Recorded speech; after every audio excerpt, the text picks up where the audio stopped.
ಸ್ವಾಧ್ಯಾಯ ಶುಶ್ರೂಷಾ ಕೃಷ್ಣಪೂಜಾರತಂ ಮುನಿಂ ವಿಶ್ವೇಶಮಿಷ್ಟದಂ ವಂದೇ ಪರಿವ್ರಾಟ್ ಚಕ್ರವರ್ತಿನಂ. ಶ್ರೀ ಗುರುಭ್ಯೋ ನಮಃ. ಕಾಂತಾಯ ಕಲ್ಯಾಣ ಗುಣೈಕಧಾಮ್ನೇ ನವದ್ಯುನಾಥ ಪ್ರತಿಮಪ್ರಭಾಯ ನಾರಾಯಣಾಯ ಅಖಿಲಕಾರಣಾಯ ಶ್ರೀ ಪ್ರಾಣನಾಥಾಯ ನಮಸ್ಕರೋಮಿ. ಅನಾಕುಲಂ ಗೋಕುಲಮುಲ್ಲಲಾಸ ಯತ್ಪಾಲಿತಂ ನಿತ್ಯಮನಾವಿಲಾತ್ಮ ತಸ್ಮೈ ನಮೋ ನೀರದನೀಲಭಾಸೆ ಕೃಷ್ಣಾಯ ಕೃಷ್ಣಾರಮಣಪ್ರಿಯಾಯ. ಶ್ರೀರಾಮಚಂದ್ರ ರಾವಣನನ್ನು ಸಂಹಾರ ಮಾಡಿ ಸೀತಾದೇವಿಯನ್ನು ಅಗ್ನಿಪ್ರವೇಶ ಮಾಡಿಸಿ ಪರಿಶುದ್ಧಳಾಗಿರ್ತಕ್ಕಂಥ ಸೀತಾದೇವಿ ಎಂಬತಕ್ಕಂಥದ್ದನ್ನು ಇಡೀ ಜಗತ್ತಿಗೆ ದರ್ಶನ ಮಾಡಿಸಿ ಆ ಸೀತಾದೇವಿಯ ಜೊತೆಯಲ್ಲಿ ಅಯೋಧ್ಯ ಪಟ್ಟಣವನ್ನು ರಾಮಚಂದ್ರ ಪ್ರವೇಶ ಮಾಡಿದ. ಹನುಮಂತ ದೇವರು ಕೂಡ ರಾಮನನ್ನು ಹಿಂಬಾಲಿಸಿ ಅಯೋಧ್ಯ ಪಟ್ಟಣವನ್ನು ಅವರು ಸೇರಿದ್ದಾರೆ ಎಂಬುದಾಗಿ ಹಿಂದೆ ಕಥೆಯನ್ನು ನಿರೂಪಣೆ ಮಾಡಿದರು. ಹನುಮಂತ ದೇವರು ಅಯೋಧ್ಯ ಪಟ್ಟಣದಲ್ಲಿ ಶ್ರೀರಾಮಚಂದ್ರನನ್ನು ವಿಶೇಷವಾಗಿ ಸೇವಿಸ್ತಾ ಇದ್ದರು ಎಂಬುದಾಗಿ ವರ್ಣನೆ ಮಾಡ್ತಾರೆ. ರಾಮನ ಸ್ವರೂಪ ಎಂಥದ್ದು, ಹನುಮಂತ ದೇವರು ಆ ರಾಮನ ಸೇವೆ ಮಾಡುವಾಗ ಯಾವ ಯಾವ ರೀತಿಯಲ್ಲಿ ಅವನನ್ನು ಅನುಸಂಧಾನ ಮಾಡ್ತಾ ಇದ್ರು ಅದನ್ನು ವರ್ಣನೆ ಮಾಡ್ತಾರೆ. ಶ್ಯಾಮಂ ಸ್ಮಿತಾಸ್ಯಂ ಪೃಥುದೀರ್ಘಹಸ್ತಂ ಸರೋಜ ನೇತ್ರಂ ಗಜರಾಜ ಯಾತ್ರಂ ವಪುರ್ಜಗನ್ಮಂಗಲಮೇಶ ದೃಗ್ಭ್ಯಾಂ ಚಿರಾದಯೋಧ್ಯಾಧಿಪಥೇ ಶಿಶೇವೇ. ರಾಮಚಂದ್ರನ ದೇಹ ಆಕರ್ಷಕವಾಗಿರ್ತಕ್ಕಂತಹ ಬಣ್ಣದಿಂದ ಕೂಡಿರ್ತಕ್ಕಂಥದ್ದು, ಅದೇ ಶ್ಯಾಮವರ್ಣ ಅಂತ, ನೀಲಮೇಘ ಶ್ಯಾಮ ಎಂಬುದಾಗಿ ಕರೀತಾರೆ. ಇಂತಹ ಆಕರ್ಷಕವಾದ ಮೈ ಬಣ್ಣದಿಂದ ಕೂಡಿರ್ತಕ್ಕಂತಹ ಆ ರಾಮಚಂದ್ರನನ್ನು ಹನುಮಂತ ದೇವರು ನಿರಂತರ ಚಿಂತನೆ ಮಾಡ್ತಾ ಇದ್ದಾರೆ. ರಾಮಚಂದ್ರನ ಆಕಾರ ಪೃಥುದೀರ್ಘ ಹಸ್ತಂ, ಆಜಾನುಬಾಹುವಾಗಿರ್ತಕ್ಕಂಥವನು ರಾಮಚಂದ್ರ. ಅಂತಹ ರಾಮಚಂದ್ರನ ರೂಪವನ್ನು ಹನುಮಂತ ದೇವರು ನೇರವಾಗಿ ನೋಡ್ತಾ ಇದ್ರು. ಆ ರಾಮಚಂದ್ರನ ಆ ರೂಪವನ್ನು ಮನಸ್ಸಿನಲ್ಲಿಯೂ ಕೂಡ ಧ್ಯಾನ ಮಾಡ್ತಾ ಇದ್ರು. ಸರೋಜ ನೇತ್ರಂ, ಕಮಲದಂತೆ ಆಕರ್ಷಕವಾಗಿರ್ತಕ್ಕಂತಹ ಕಣ್ಣುಗಳು, ಆ ಕಣ್ಣಿನಲ್ಲಿ ಹೊಳಪು, ಆ ಕಣ್ಣಿನಲ್ಲಿರ್ತಕ್ಕಂಥ ಕಾಂತಿ, ಕಣ್ಣಿನ ನೋಟದಿಂದ ಜನರನ್ನು ಆಕರ್ಷಣೆ ಮಾಡತಕ್ಕಂತಹ ಆ ಒಂದು ನೋಟ, ಇದೆಲ್ಲವೂ ಕೂಡ ಆ ಹನುಮಂತ ದೇವರು ಸವಿತಾ ಇದ್ದಾರೆ, ಅದನ್ನು ಆಸ್ವಾದನೆ ಮಾಡ್ತಾ ಇದ್ದಾರಂತೆ. ಗಜರಾಜ ಯಾತ್ರಂ, ರಾಮಚಂದ್ರ ಹೆಜ್ಜೆ ಇಟ್ಕೊಂಡು ನಡ್ಕೊಂಡು ಹೋಗ್ತಾ ಇದ್ದಾನೆ ಅಂತಂದರೆ ಆನೆ ನಡೆದಾಗ ಏನು ಒಂದು ಗಾಂಭೀರ್ಯ ಎಂಬತಕ್ಕಂಥದ್ದು ಕಂಡು ಬರ್ತಾ ಇದೆಯೋ ಹಾಗೆ ಗಂಭೀರವಾಗಿರ್ತಕ್ಕಂತಹ ವ್ಯಕ್ತಿತ್ವ ಆ ರಾಮಚಂದ್ರನದ್ದು. ಆ ಗಾಂಭೀರ್ಯಯುಕ್ತವಾಗಿರ್ತಕ್ಕಂಥ ನಡಿಗೆಯಿಂದ ರಾಮಚಂದ್ರ ನಡೀತಾ ಇದ್ದಾನೆ, ಅದನ್ನು ಹನುಮಂತ ದೇವರು ಆಸ್ವಾದನೆ ಮಾಡ್ತಾ ಇದ್ದಾರೆ. ಅಷ್ಟೇ ಅಲ್ಲ, ಇಡೀ ಜಗತ್ತಿಗೇನೆ ಎಲ್ಲ ವಿಧವಾಗಿರ್ತಕ್ಕಂತಹ ಅಮಂಗಳವನ್ನು ಪರಿಹಾರ ಮಾಡಿ ಮಂಗಳವನ್ನು ಕೊಡ್ತಕ್ಕಂತಹ ಶರೀರ ಎಂಬತಕ್ಕಂಥದ್ದು ರಾಮಚಂದ್ರನ ಶರೀರ. ಅವನ ಶರೀರದ ದರ್ಶನ ಆಯಿತು ಅಂದರೆ ಸಾಕು, ಎಲ್ಲ ವಿಧವಾಗಿರ್ತಕ್ಕಂತಹ ಪಾಪವೂ ಪರಿಹಾರವಾಗುತ್ತೆ, ವಿಶೇಷವಾದ ಪುಣ್ಯ ಎಂಬತಕ್ಕಂಥದ್ದು ಬರ್ತಾ ಇದೆ. ಅಂತಹ ರಾಮಚಂದ್ರನ ದಿವ್ಯವಾಗಿರ್ತಕ್ಕಂಥ ಭವ್ಯವಾಗಿರ್ತಕ್ಕಂತಹ ಆ ರೂಪವನ್ನು ನೋಡಿ ಹನುಮಂತ ದೇವರು ಪುನಃ ಪುನಃ ಆ ರಾಮಚಂದ್ರನನ್ನು ನೋಡ್ತಾ ಅವನ ಆ ಒಂದು ಆಕರ್ಷಕವಾಗಿರ್ತಕ್ಕಂಥ ರೂಪವನ್ನು ಆಸ್ವಾದನೆ ಮಾಡ್ತಾ ಇದ್ದಾರೆ. ರಾಮನ ಒಂದು ದರ್ಶನವನ್ನು ಯಾವಾಗಲೂ ಹನುಮಂತ ದೇವರು ಮಾಡ್ತಾ ಇದ್ದಾರೆ ಎಂಬುದಾಗಿ ವರ್ಣನೆ ಮಾಡಿದ್ದಾರೆ. ಮುಂದೆ ಹನುಮಂತ ದೇವರು ರಾಮನ ಅತ್ಯಂತ ಪ್ರೀತಿಪಾತ್ರರಾದವರು ಹೇಗೋ ಹಾಗೆ ಸೀತಾದೇವಿಯೂ ಕೂಡ ಆ ರಾಮನ ಸೇವೆಯನ್ನು ಮಾಡಿರ್ತಕ್ಕಂಥ ಹನುಮಂತ ದೇವನನ್ನು ಅಷ್ಟೇ ಅವಳು ತನ್ನ ಕೃಪಾದೃಷ್ಟಿಯಿಂದ ಅನುಗ್ರಹಿಸಿದ್ದಾಳೆ ಎಂಬತಕ್ಕಂಥದ್ದನ್ನು ವರ್ಣನೆ ಮಾಡ್ತಾರೆ. ರಾಜ್ಯಾಭಿಷೇಕೆ ವಸಿತೇತ್ರ ಸೀತಾ ಪ್ರೇಷ್ಠಾಯ ನಸ್ತಾಂ ಭಜತಾಂ ದಿಶೇತಿ ರಾಮಸ್ಯ ವಾಣ್ಯ ಮಣಿಮಂಜುಮಾಲ ವ್ಯಾಜೇನ ದೀರ್ಘಾಂ ಕರುಣಾಂಬ ಬಂಧ.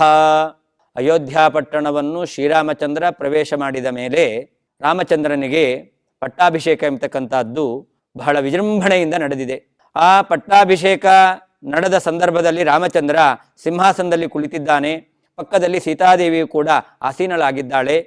ಆ ಸೀತಾದೇವಿಯ ಕೈಗೆ ಒಂದು ಮಣಿಮಂಜು ಮಾಲಾಂ, ವಿಶಿಷ್ಟವಾಗಿರ್ತಕ್ಕಂತಹ ರತ್ನಗಳಿಂದ ಕೂಡಿರ್ತಕ್ಕಂತಹ ಮಾಲೆ, ಅದನ್ನು ರಾಮಚಂದ್ರ ಹೇಳ್ತಾನಂತೆ, ನಿನ್ನ ಕೈಯಲ್ಲಿರ್ತಕ್ಕಂತಹ ಈ ಮಾಲೆಯನ್ನು ಯಾರು ನಿನಗೆ ಅತ್ಯಂತ ಇಷ್ಟ ಆಗಿದ್ದಾರೋ ಅವರಿಗೆ ಈ ಮಾಲೆಯನ್ನು ಕೊಡು ಎಂಬುದಾಗಿ. ಪ್ರೇಷ್ಠಾಯ ನಹ, ನಮಗೆ ಯಾರು ಅತ್ಯಂತ ಪ್ರೀತಿಪಾತ್ರರಾಗಿದ್ದಾರೋ ಅವರಿಗೆ ಈ ಮಾಲೆಯನ್ನು ಕೊಡು ಎಂಬುದಾಗಿ ರಾಮಚಂದ್ರ ಸೀತಾದೇವಿಗೆ ಹೇಳ್ತಾನಂತೆ. ರಾಮ ಸೀತಾದೇವಿಯನ್ನು ರಾವಣನನ್ನು ಸೋಲಿಸಿ ಅಯೋಧ್ಯ ಪಟ್ಟಣಕ್ಕೆ ಕರ್ಕೊಂಡು ಬರಬೇಕು ಅಂತಾದರೆ ಅನೇಕ ಕಪಿಗಳು ರಾಮನ ಸೇವೆಯನ್ನು ಮಾಡಿದ್ದಾರೆ. ಜಾಂಬವಂತ ಇದ್ದಾನೆ, ಅಂಗದ ಇದ್ದಾನೆ, ನೀಲ ಎಂಬತಕ್ಕಂಥ ಕಪಿ ಇದ್ದಾನೆ, ಸುಗ್ರೀವ ಇದ್ದಾನೆ. ಇವರೆಲ್ಲರೂ ಕೂಡ ಆ ಪಟ್ಟಾಭಿಷೇಕದ ಸಂದರ್ಭದಲ್ಲಿ ಅಯೋಧ್ಯ ನಗರದಲ್ಲಿ ಸನ್ನಿಹಿತರಾಗಿದ್ದಾರೆ. ಯಾರಿಗೆ ಈ ಮಾಲೆಯನ್ನು ಕೊಡಬೇಕು? ರಾಮಚಂದ್ರ ಹೇಳ್ದ, ಯಾರು ನಮಗೆ ಅತ್ಯಂತ ಪ್ರೀತಿಪಾತ್ರರಾಗಿದ್ದಾರೋ ಅಂಥವರಿಗೆ ಕೊಡು ಅಂತ. ಸೀತಾದೇವಿ ಆ ಹನುಮಂತ ಮಾಡಿರುವಂತಹ ಇತರ ಕಪಿಗಳು ಮಾಡಲಿಕ್ಕೆ ಆಗದೇ ಇರತಕ್ಕಂಥ ವಿಶಿಷ್ಟವಾದ ವ್ಯಾಪಾರವನ್ನು, ಸೇವೆಯನ್ನು ಗಮನಿಸಿ ಆ ಮಾಲೆಯನ್ನು ಹನುಮಂತ ದೇವರಿಗೆ ಕೊಟ್ಟಿದ್ದಾಳಂತೆ. ಆ ಹನುಮಂತ ದೇವರು ರಾಮಚಂದ್ರನ ಸೇವೆಯನ್ನು ಮಾಡಿ ರಾಮಚಂದ್ರನಿಗೆ ಎಷ್ಟು ಪ್ರಿಯರಾಗಿದ್ರೋ ಆ ರಾಮಚಂದ್ರನ ಸೇವೆಯನ್ನು ಮಾಡಿದ್ದಾರೆ ಎಂಬುದಾಗಿ ಸೀತಾದೇವಿಗೂ ಕೂಡ ಅಷ್ಟೇ ಪ್ರಿಯರಾಗಿದ್ದರು ಎಂಬುದಾಗಿ ಇದು ತಿಳಿದು ಬರುತ್ತೆ. ಹೀಗೆ ರಾಮಚಂದ್ರನಿಗೆ ಯಾರು ಇಷ್ಟವೋ ಸೀತಾದೇವಿಗೂ ಕೂಡ ಅವರೇ ಇಷ್ಟ, ಅವರ ಮೇಲೆ ಅಪಾರವಾಗಿರ್ತಕ್ಕಂತಹ ಕರುಣೆಯನ್ನು ಸೀತಾದೇವಿ ತೋರಿದ್ದಾಳೆ ಎಂಬುದಾಗಿ ಆ ಸೀತಾದೇವಿ ಹೇಗೆ ಹನುಮಂತನ ಮೇಲೆ ಅವಳು ಪ್ರೀತಿಯನ್ನು ತೋರಿಸಿದ್ದಾಳೆ ಎಂಬುದನ್ನು ವರ್ಣನೆ ಮಾಡ್ತಾರೆ. ಅರ್ಥಾತ್ ರಾಮ ಮತ್ತು ಸೀತಾದೇವಿ ಇವರಿಬ್ಬರ ಮನಸ್ಸು ಎಂಬತಕ್ಕಂಥದ್ದು ಒಂದೇ ಮನಸ್ಸು. ರಾಮನ ಅಭಿಪ್ರಾಯ ಏನೋ ಅದೇ ಸೀತಾದೇವಿಯ ಅಭಿಪ್ರಾಯ, ಸೀತಾದೇವಿಯ ಅಭಿಪ್ರಾಯ ಏನೋ ಅದು ರಾಮನ ಅಭಿಪ್ರಾಯ. ಈ ರಾಮ ಮತ್ತು ಸೀತಾದೇವಿಯರ ಅಭಿಪ್ರಾಯದಲ್ಲಿ ಯಾವ ರೀತಿಯಾಗಿರ್ತಕ್ಕಂತಹ ಭೇದವೂ ಇಲ್ಲ ಎಂಬತಕ್ಕಂಥದ್ದನ್ನು ಈ ಒಂದು ಉದಾಹರಣೆಯ ಮೂಲಕ ನಾವು ತಿಳಿಯಬಹುದು. ಹೇಗೆ ಹನುಮಂತ ರಾಮನ ಭಕ್ತ, ರಾಮನಲ್ಲಿ ಅಪಾರವಾಗಿರ್ತಕ್ಕಂತಹ ಭಕ್ತಿಯನ್ನು ಮಾಡ್ತಾ ಇದ್ನೋ ಹಾಗೆ ಜಗಜ್ಜನನಿ ಆಗಿರ್ತಕ್ಕಂಥ ಸೀತಾದೇವಿ, ಆ ಸೀತಾದೇವಿಯಲ್ಲೂ ಕೂಡ ಅಷ್ಟೇ ಆ ರಾಮನ ಅನಂತರದಲ್ಲಿ ಭಕ್ತಿಯನ್ನು ಮಾಡ್ತಾ ಇದ್ದಾರೆ. ಅದರಿಂದಾಗಿ ರಾಮಚಂದ್ರನಿಗೂ ಇಷ್ಟನಾಗಿದ್ದ, ಸೀತಾದೇವಿಗೂ ಕೂಡ ಇಷ್ಟನಾಗಿದ್ದ ಎಂಬುದಾಗಿ ಆ ಹನುಮಂತ ದೇವರ ವ್ಯಕ್ತಿತ್ವವನ್ನು ಜಗತ್ತಿನ ಜನಕನಾದ ನಾರಾಯಣ, ಜಗತ್ತಿನ ಜನನಿಯಾದ ಲಕ್ಷ್ಮೀದೇವಿ, ಅವರಿಬ್ಬರ ಅವತಾರಭೂತರಾಗಿರ್ತಕ್ಕಂಥವರು ಸೀತಾರಾಮ, ಅವರಿಬ್ಬರಿಗೆ ಆ ಹನುಮಂತ ಅತ್ಯಂತ ಪ್ರೀತಿಪಾತ್ರನಾದವನು ಎಂಬತಕ್ಕಂತಹ ಮೂಲ ರೂಪದ ಸಂದೇಶವನ್ನು ಕೂಡ ಇದರಲ್ಲಿ ನಾವು ತಿಳ್ಕೊಳ್ಬಹುದಾಗಿದೆ. ಹನುಮಂತ ದೇವರು ಮುಂದೆ ರಾಮಚಂದ್ರನ ಪರಮಾನುಗ್ರಹಕ್ಕೆ ಪಾತ್ರರಾಗಿದ್ದಾರೆ. ಸೀತಾದೇವಿ ವಿಶೇಷವಾಗಿರ್ತಕ್ಕಂತಹ ಅನುಗ್ರಹವನ್ನು ಮಾಡಿದ್ದಾಳೆ ಅಂತಂದ ಮೇಲೆ ರಾಮಚಂದ್ರನು ಕೂಡ ಆ ಹನುಮಂತನ ಮೇಲೆ ವಿಶೇಷವಾದ ಅನುಗ್ರಹವನ್ನು ಮಾಡಿದ್ದಾನೆ ಎಂಬುದಾಗಿ ಮುಂದೆ ವರ್ಣನೆ ಮಾಡ್ತಾರೆ. ಹೃದೋರು ಸೌಹಾರ್ದ್ರ ಭೃತಾದಿ ಮೌಲಿ ನ್ಯಸ್ತೇನ ಹಸ್ತೇನ ದಯಾರ್ದ್ರ ದೃಷ್ಟ್ಯ ಸೇವಾ ಪ್ರಸನ್ನೋ ಮೃತಕಲ್ಪವಾಚ ದಿದೇಶ ದೇವ ಸಹಭೋಗಮಸ್ಮೈ. ಹನುಮಂತ ದೇವರು ರಾಮಚಂದ್ರನ ಸೇವೆಯನ್ನು ಮಾಡಿದ್ದಾರೆ. ಸೇವಾ ಪ್ರಸನ್ನ, ಶ್ರೀರಾಮಚಂದ್ರ ಹನುಮಂತ ಮಾಡಿದ ಸೇವೆಯಿಂದ ಅತ್ಯಂತ ಸಂತುಷ್ಟನಾಗಿದ್ದಾನೆ. ಅದನ್ನು ಹೇಳ್ತಾರೆ ಹೃದೋರು ಸೌಹಾರ್ದ್ರ ಭೃತ ಅಂತ. ಆ ರಾಮಚಂದ್ರನಿಗೆ ಆ ಹನುಮಂತನ ಮೇಲೆ ಅಷ್ಟು ಒಂದು ಸ್ನೇಹ, ಪ್ರೀತಿ ಎಂಬತಕ್ಕಂಥದ್ದು ಅವರಿಗೆ ಉಂಟಾಗಿದೆಯಂತೆ. ಇಂತಹ ಹನುಮಂತನ ಸೇವೆಯಿಂದ ಸಂತುಷ್ಟನಾಗಿರ್ತಕ್ಕಂತಹ ರಾಮಚಂದ್ರ ಹನುಮಂತನ ತಲೆಯ ಮೇಲೆ ಕೈಯನ್ನು ಇಡ್ತಾ ಇದ್ದಾನಂತೆ. ಲೋಕದಲ್ಲಿ ಯಾರ್ಯಾರೋ ತಲೆ ಮೇಲೆ ಕೈ ಇಡ್ತಾರೆ. ತಲೆ ಮೇಲೆ ಕೈ ಇಡ್ತಾರೆ ಅಂದರೆ ದೊಡ್ಡವ್ರ ತಲೆ ಮೇಲೆ ಕೈ ಇಡೋದೇ ಜಾಸ್ತಿ. ಯಾರು ಇನ್ನೊಬ್ಬರ ತಲೆ ಮೇಲೆ ಕೈ ಇಡ್ತಾರೆ ಅಂತಂದರೆ ಅವರನ್ನು ನಿರ್ನಾಮ ಮಾಡ್ತಾರೆ ಅಂತ ಅರ್ಥ. ಆದರೆ ಶ್ರೀರಾಮಚಂದ್ರ ಸೇವಾ, ಹನುಮಂತ ದೇವರು ಮಾಡಿರ್ತಕ್ಕಂತಹ ಸೇವಾ, ಅದರಿಂದ ಸಂತುಷ್ಟನಾಗಿ ತನ್ನ ಅಮೃತವನ್ನು ಸುರಿಸ್ತಕ್ಕಂತಹ ಕೈಗಳಿಂದ ಆ ಹನುಮಂತ ದೇವರ ತಲೆಯನ್ನು ಸ್ಪರ್ಶ ಮಾಡಿದ್ದಾನೆ. ಹನುಮಂತ ದೇವರ ತಲೆಯ ಮೇಲೆ ಅಮೃತವನ್ನು ಸುರಿಸುವಂತಹ ಕೈಯನ್ನು ಇಟ್ಟಿದ್ದಾನೆ. ಅದರಿಂದ ಆ ಹನುಮಂತ ದೇವರ ಮೇಲೆ ರಾಮಚಂದ್ರನಿಗೆ ಎಷ್ಟು ಪ್ರೀತಿ, ಎಷ್ಟು ಅವನಿಗೆ ಅವರು ಮಾಡಿರ್ತಕ್ಕಂತಹ ಉಪಕಾರವನ್ನು ರಾಮಚಂದ್ರ ಸೇವಾ ರೂಪದಲ್ಲಿ ಸ್ವೀಕಾರ ಮಾಡಿದ್ದ ಎಂಬತಕ್ಕಂಥದ್ದು ತಿಳಿದು ಬರ್ತಾ ಇದೆ. ಆ ರಾಮಚಂದ್ರ ಆ ಹನುಮಂತ ದೇವರು ಮಾಡಿರ್ತಕ್ಕಂತಹ ವಿಶಿಷ್ಟವಾದ ಸೇವೆಗೆ ಒಂದು ಫಲವನ್ನು ಕೊಟ್ಟಿದ್ದಾನಂತೆ. ಏನದು ಕೊಟ್ಟದ್ದು? ಸಹಭೋಗಮಸ್ಮೈ ಅಂತ. ಹನುಮಂತ ದೇವರಿಗೆ ಸಹಭೋಗ ಎಂಬತಕ್ಕಂಥ ಒಂದು ಪದವಿಯನ್ನು ಕೊಟ್ಟಿದ್ದಾನಂತೆ. ಈ ಸಹಭೋಗ ಅಂತಂದರೆ ಶಾಸ್ತ್ರದಲ್ಲಿ ಒಂದು ಮಾತು ಹೇಳ್ತಾರೆ, ಆಚಾರ್ಯರೇ ತಾತ್ಪರ್ಯದಲ್ಲಿ ವರ್ಣನೆ ಮಾಡಿದ್ದಾರೆ. ಸಹಭೋಗ ಅಂದರೆ ಏನು ಅಂತ. ಚತುರ್ಮುಖ ಬ್ರಹ್ಮದೇವರ ಪದವಿ, ಅದನ್ನು ಸಹಭೋಗ ಅಂತ ಕರೀತಾರೆ. ಹನುಮಂತ ದೇವರು ವಾಯುದೇವರು, ವಾಯುದೇವರೇ ಮುಂದೆ ಬ್ರಹ್ಮ ಪದವಿಗೆ ಬರುವವರು. ಶ್ರೀರಾಮಚಂದ್ರ ಈ ಹನುಮಂತ ದೇವರಿಗೆ ಮುಂದೆ ನೀನು ಬ್ರಹ್ಮ ಪದವಿಯಲ್ಲಿ ಇರು ಎಂಬುದಾಗಿ ಅವನಿಗೆ ಅನುಗ್ರಹವನ್ನು ಮಾಡಿದ್ದಾರೆ. ಅದಕ್ಕೆ ಸಹಭೋಗ ಅಂತ ಕರೀತಾರೆ ಆ ಬ್ರಹ್ಮದೇವರ ಪದವಿಯನ್ನು. ಯಾಕೆ ಅದನ್ನು ಸಹಭೋಗ ಅಂತ ಕರೀತಾರೆ ಅಂತಂದರೆ ಲೋಕದಲ್ಲಿ ಯಾವ ಯಾವ ವ್ಯಕ್ತಿಗಳು ಏನೇನು ಪುಣ್ಯಕರ್ಮಗಳನ್ನು ಮಾಡಿ ಅದರಿಂದ ಫಲವನ್ನು ಪಡಿತಾ ಇದ್ದಾರೋ ಆ ಎಲ್ಲರೂ ಮಾಡಿದಂತಹ ಪುಣ್ಯಕರ್ಮದ ಫಲವನ್ನು ಆ ಬ್ರಹ್ಮ ಪದವಿಯಲ್ಲಿದ್ದವರು ಪಡಿತಾರಂತೆ. ಇದನ್ನು ಸಹಭೋಗ ಅಂತ ಕರೀತಾ ಇದ್ದಾರೆ. ಹೀಗೆ ಆ ಪ್ರತಿಯೊಬ್ಬ ಜೀವರು ತಾವು ಮಾಡಿರ್ತಕ್ಕಂತಹ ಪುಣ್ಯಕರ್ಮದಿಂದ ಪಡೆಯಬಹುದಾಗಿರ್ತಕ್ಕಂತಹ ಫಲ ಸುಖ ಏನಿದೆ ಅದನ್ನು ಬ್ರಹ್ಮ ಪದವಿಯಲ್ಲಿ ಇದ್ದವರು ಪಡಿತಾರೆ. ಆ ಪರಮಾತ್ಮ ಹನುಮಂತ ದೇವರಿಗೆ ಬ್ರಹ್ಮ ಪದವಿಯನ್ನು ಕರುಣಿಸುವ ಮೂಲಕ ಎಲ್ಲ ಜೀವರು ಮಾಡಿರುವಂಥ ಪುಣ್ಯದಿಂದ ಪಡೆಯುವಂಥ ಸುಖವನ್ನು ಅನುಭವಿಸುವಂತಹ ಒಂದು ಅನುಗ್ರಹವನ್ನು ಶ್ರೀರಾಮಚಂದ್ರ ಹನುಮಂತನ ಮೇಲೆ ಮಾಡಿದ್ದಾನೆ ಎಂಬುದಾಗಿ ಹನುಮಂತ ದೇವರು ಪುರುಷೋತ್ತಮನಾದಂತಹ ಆದರ್ಶ ವ್ಯಕ್ತಿಯಾಗಿರ್ತಕ್ಕಂತಹ ರಾಮಚಂದ್ರನ ಶ್ರೇಷ್ಠವಾದ ಅನುಗ್ರಹಕ್ಕೆ ಪಾತ್ರರಾಗಿದ್ದಾರೆ ಎಂಬುದಾಗಿ ಇಲ್ಲಿ ವರ್ಣನೆ ಮಾಡಿದ್ದಾರೆ. ಹೀಗೆ ಹನುಮಂತ ದೇವರು ರಾಮಚಂದ್ರನಿಗೂ ಅತ್ಯಂತ ಪ್ರೀತಿಪಾತ್ರರು, ರಾಮನ ಪತ್ನಿಯಾದಂತಹ ಸೀತಾದೇವಿಗೂ ಅತ್ಯಂತ ಪ್ರೀತಿಪಾತ್ರರಾಗಿದ್ದಾರೆ. ಆದರೂ ಕೂಡ ಹನುಮಂತ ದೇವರ ಆ ವೈರಾಗ್ಯ ಅದರ ಬಗ್ಗೆ ವರ್ಣನೆ ಮಾಡ್ತಾರೆ. ಶ್ರೇಷ್ಠೋ ನ ರಾಮಸ್ಯ ಬಭೂವ ತಸ್ಮಾತ್ ನ ರಾಮ ರಾಜ್ಯೆ ಅಸುಲಭಂಚ ಕಿಂಚಿತ್ ತತ್ಪಾದ ಸೇವಾ ರತಿರೇಶಮೈಚ್ಛತೆ ತಥಾಪಿ ಭೋಗಾನ್ ನನು ಸಾ ವಿರಕ್ತಿ. ಹನುಮಂತ ದೇವರು ರಾಮಚಂದ್ರನಿಗೆ ಅತ್ಯಂತ ಪ್ರೀತಿಪಾತ್ರರಾದವರು. ಹನುಮಂತನಷ್ಟು ಪ್ರೀತಿಪಾತ್ರರಾದವರು ಅಯೋಧ್ಯೆಯಲ್ಲಿ ಇನ್ನೊಬ್ಬರು ಇರಲೇ ಇಲ್ಲ.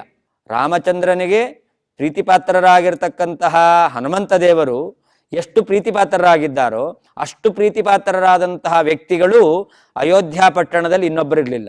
ಅಷ್ಟೇ ಅಲ್ಲ, ರಾಮರಾಜ್ಯದಲ್ಲಿ ಯಾವ ಪದಾರ್ಥಗಳಿಗೂ ಕೊರತೆ ಇರಲಿಲ್ಲ.